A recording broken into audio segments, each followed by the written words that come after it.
Hello, welcome to Real Person Reviews.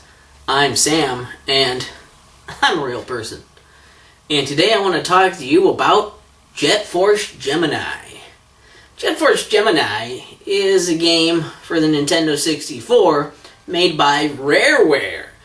You might know them for doing stuff like, Donkey Kong 64 and Killer Instinct Gold, Banjo-Kazooie, Banjo-Tooie, Conker's Bad Fur Day, GoldenEye, Perfect Dark, Diddy Kong Racing. In fact, I think the only two you don't really hear that much about are Blast Corps and this, Force Gemini. At least on the Nintendo 64, of course. It's kind of interesting that this is one of the only, this along with Blast Corps, are the only two games from the Nintendo 64 to not get like a remake and to not get like a sequel either. They just they showed up and then they just sat there. They were just one-offs and then they didn't do anything with them, and that's kind of cool that happened. So Force Gemini is kind of a tough one to explain. It's sort of like a blend between third-person platforming and shooting and first-person shooting. Those are mainly the things you'll be doing in it. And, the plot here, to get into the little story, basically, is that this, whatever kind of bug lord thing he's supposed to be, Mizar, the bad guy, has been sending out troops of his gigantic bug army, like, ants and beetles and things like that. And they've been enslaving these bear-like creatures called tribals, just making them do work for him and stuff. He's just making them his slaves. And, of course, you can't have that, so the Jet Force set out to try and stop them, consisting of Juno, Vela, and Lupus. Juno is the guy, Vela is the girl, Lupus is the dog. That's the team, and you get to play as these different characters as you go throughout the game.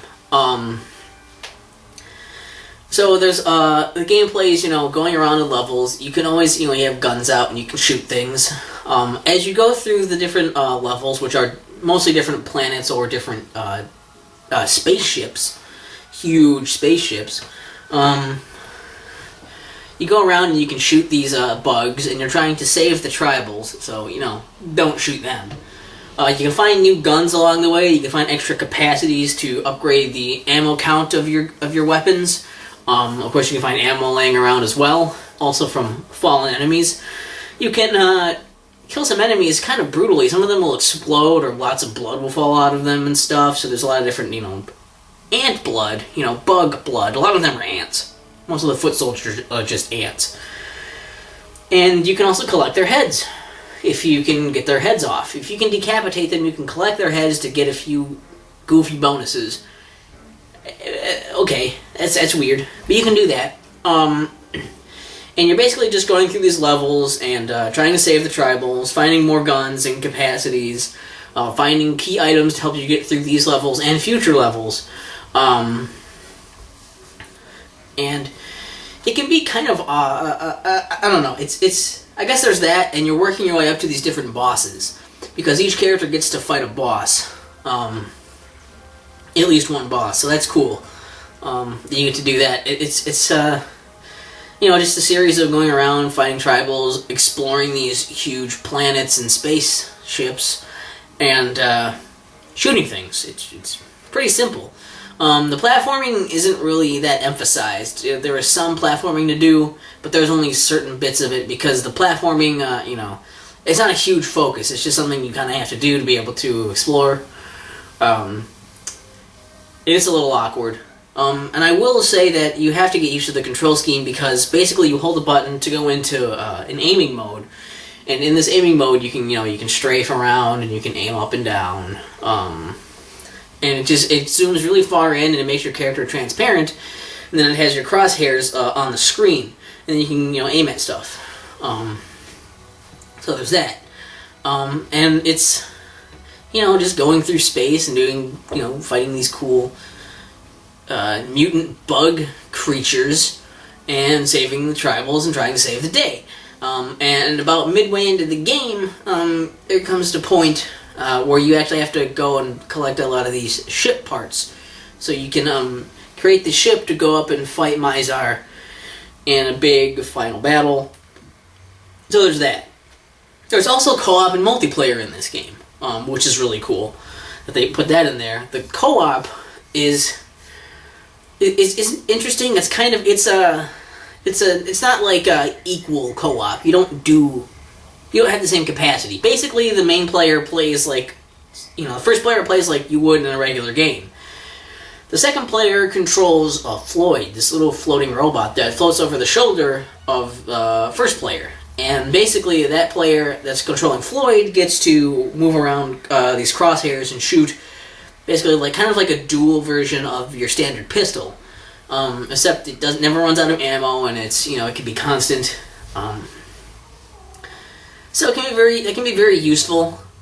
Floyd does not have any kind of damage that he can take. It's all based on how the player is doing. So basically, the second player doesn't have to worry about much; just has to kind of shoot things. And I guess that's kind of where I'd say it's kind of the the older brother, younger brother kind of mechanic of co-op. Because that's how I experienced it, where I was like, I was really bad at actually playing the game, but being Floyd and just shooting things, I could do that. That was easy, low stakes. It's interesting, and it is a kind of a co-op that I do like. So I think that's a really interesting thing that they put in. The multiplayer, I'm just going to say right now, sucks. It totally sucks. I can understand it could be fun, but when you platform, like jumping around, you go so vertical, it's hard to keep track of people when you're trying to aim at them, because most of the enemies don't move in such erratic patterns in the actual game. So trying to do that, especially if you're playing 4-player and it splits the screen up into these tiny bits, it's hard to see. There can be frame rate issues if you do that. There are lots of different characters you can be, which is kind of neat, because there are these hidden totems that you can find to unlock different levels and characters for the multiplayer mode, but it's just not really that fun. There are a couple other modes that are kind of neat that you can play in there that aren't just the deathmatch stuff, but even those aren't really that exciting, and it's very clear that these things were put into the game simply so that they could say that it supports up to 4 players. It was just kind of tacked on, which doesn't mean that doesn't work. It worked for them when they did it with GoldenEye. That was just one guy kind of programmed that multiplayer and just tacked that on, and that became huge. So it's not like that idea, that hasn't worked before. It just doesn't really work here with this game, and that's kind of a shame. I will say that, the graphics, I like them, but at times, sometimes they can seem a little muddy for stuff. It's Nintendo 64, you're probably going to get that. And there are some really big and cool looking areas, which I think is actually pretty impressive to do those without having a bunch of distance fog everywhere. But it can look a little muddy on some of the graphics, so there's that. But it's still pretty cool. As far as the music goes, I have to say that this probably has perhaps the best soundtrack on the entire Nintendo 64, because I think the soundtrack is fucking awesome. For this cool space adventure you're going through. It's kind of like, the Nintendo 64's version of, orchestra stuff. And it's just like that blend of, it's not so bland as to be kind of background sound and be, score. But, it's not super up there in your face, so you're constantly noticing it. So it's like a good blend of, it's very much a video game song, and it's a song you can tell, this is this. And, you can tell this is an iconic song, for this area. It's not the same as, these other things, so it doesn't sound like generic, background music. It still has its own kind of personality to it. And I really like that there's that nice blend of the music. And plus, I really like the music that was there, so that definitely helps. Along the way in the game, when you start playing, you play as Juno. And basically, Vela and Lupus have both been captured, which kind of unfolds as the story goes along. And as you find and rescue them, you're able to play as those other characters, and they can go to different planets. Eventually, you get to a point where you can go to all these other planets with any character that you want to, because you'll have to, since some areas and things can only be accessed by certain characters because of the items they have or their abilities. Such as, like special abilities. Juno has the ability to walk on lava without taking damage. Vela can swim underwater, and Lupus can hover. These little like jet boot things, and he can use those to hover across large gaps. So imagine that, a dog with those little boot things. He's got a gun mounted on his back. That can hover across those gaps and stuff. It's like, of course, that's awesome. That's just awesome, isn't it? I thought so. But yeah, the game definitely has downsides. It's not it's a really awesome game, and it's got a lot of length to it, and a lot of challenge. But it's not like impossible or anything. I think it's very doable, especially if I can do it. But I have to say that it's not. I wouldn't say it's perfect. It's not really that close to perfect. There's a lot of stuff that I think would rub people the wrong way very easily. The big thing is the controls. The controls are kind of fucking ridiculous because you have to keep switching between those two kind of modes. Like you hold the button and then you go into aiming mode to kind of try to shoot things specifically. Otherwise, it's kind of trying to auto-aim for you towards the things you're facing when you're in the normal third-person exploration kind of mode. And while it is a very seamless move towards zooming in and going into your almost first-person aiming mode, and then going back up into your other one, to run around and platform and stuff. While it's pretty seamless for the most part and everything, the thing is it's kind of awkward to get used to, what buttons do what and how you move. You have to kind of get used to the way it controls, and as well as the controls themselves. So I would say try to at least, play through, and I know it's really a lot to ask, I suppose, but try to play through the first boss, or at least play through the first level, the first entire level. And if you still aren't getting used to it, if you're still not enjoying the controls, then I guess that's a deal breaker for you, and you won't want to keep doing it. I totally understand.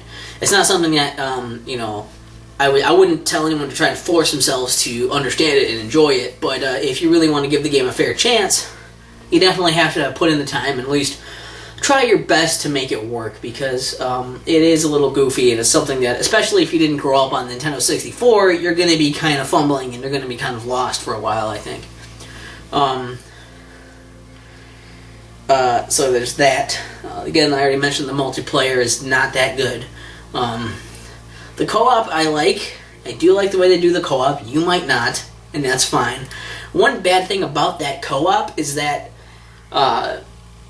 if the other player is just, dicking around and they're just shooting a bunch of stuff, they're liable to, blow up barrels and stuff and get the player hurt, which, since they themselves aren't getting hurt, they might not care, and it's harder for them to make that connection. So that can be really annoying. They might accidentally kill tribals and stuff that you're trying to save. That can be super frustrating.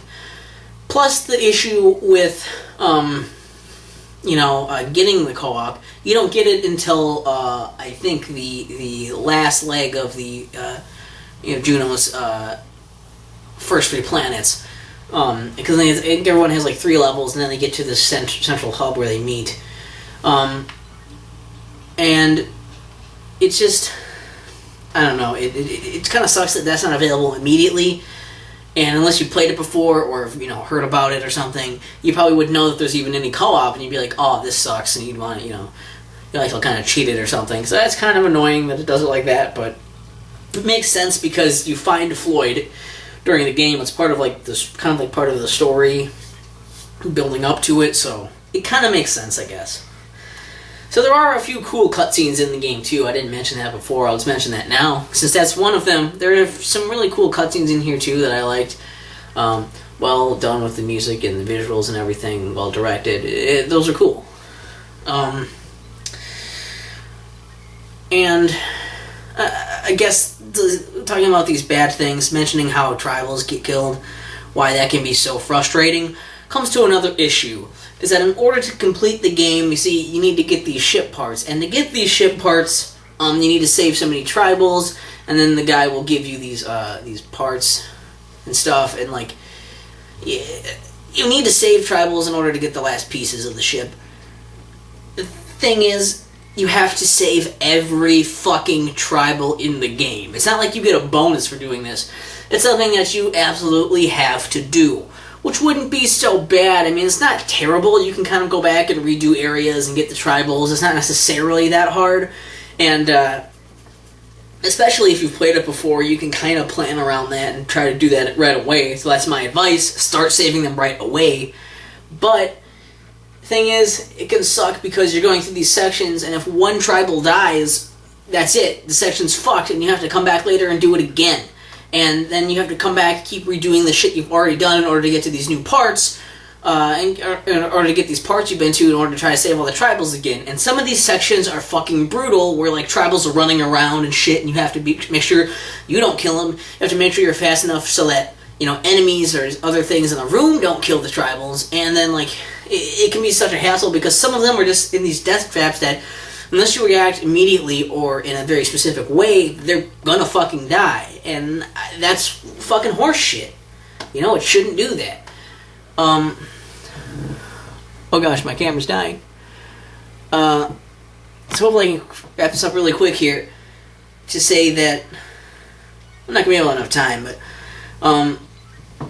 I'll just move my camera and charge it as I'm talking to you. So basically, I guess I find that that's like, you know, collecting all the tribals, and or not collecting really, but saving all the tribals should be more of a bonus than something that's necessary. Sorry for that. Hey, we got that plugged in and we saved it. Because I don't know what that means. It's a weird symbol. Anyways. Sorry guys. Technical difficulties. But yeah, all I was saying is that you need to, I guess you shouldn't have to save every single tribal, or they shouldn't be that hard to save if it's required for you to do. It just seems like it's a lot. Not impossible, and that's definitely where the challenge comes in and really tests your skill in the game, but I feel like it could have been a bit easier than it was. And that's basically all I had to say about that little issue there. So other than the controls and the strange co-op decisions, the bad multiplayer, and you know, the really rough difficulty jump in spots, the game is actually really good. It's really fun, and it's a game where, I don't know, I guess I never heard anybody talk about this game. I never heard anyone say Jet Force Gemini, like, I have that. I knew, like, I think I had maybe one or two friends that had it, and since then I've heard, like, no one talk about it. So I'm guessing, at the time I was like, oh, this must be a game that some people have, you know? It's not that weird. And then, like, I've never heard anyone, like, I watch a lot of reviews and stuff online, and I never hear anyone, you know, say, like, oh yeah, man, Jet Force Gemini. Even people who talk about Rare games, you know, Rareware stuff from that era, they never really mention Jet Force Gemini. It's always, you know, Donkey Kong 64, Banjo-Kazooie, Conker's Bad Fur Day, GoldenEye, you get the usuals, you know, Diddy Kong Racing, that stuff. And it's weird that this one, kind of along with Blast Corps, but Jet Force Gemini really fell through the cracks. And I think it's weird because it is such it's such a cool, like, game with a lot of awesome stuff in it. A lot of good things to deliver that other games I don't feel like did. And it's got, you know, that Rareware polish to it. It's great. And I'm kind of surprised that more people don't know it. So I guess I would consider this to be a hidden gem, I guess, really, because I never hear anyone really mention it. And whenever I bring it up, it's like people wonder what that even is. So, I don't know. I guess I'm going to try to unplug the camera, and hopefully I have enough juice now to quick do the ending slate. But, I guess I just wonder, you know, I wonder where, why it hasn't been remembered, I guess is what I'm trying to say. I wonder why something so awesome just hasn't been remembered from this company at this time. You know, you think, if anything, it'll be remembered. Try to make this quick before my battery dies. Force Gemini.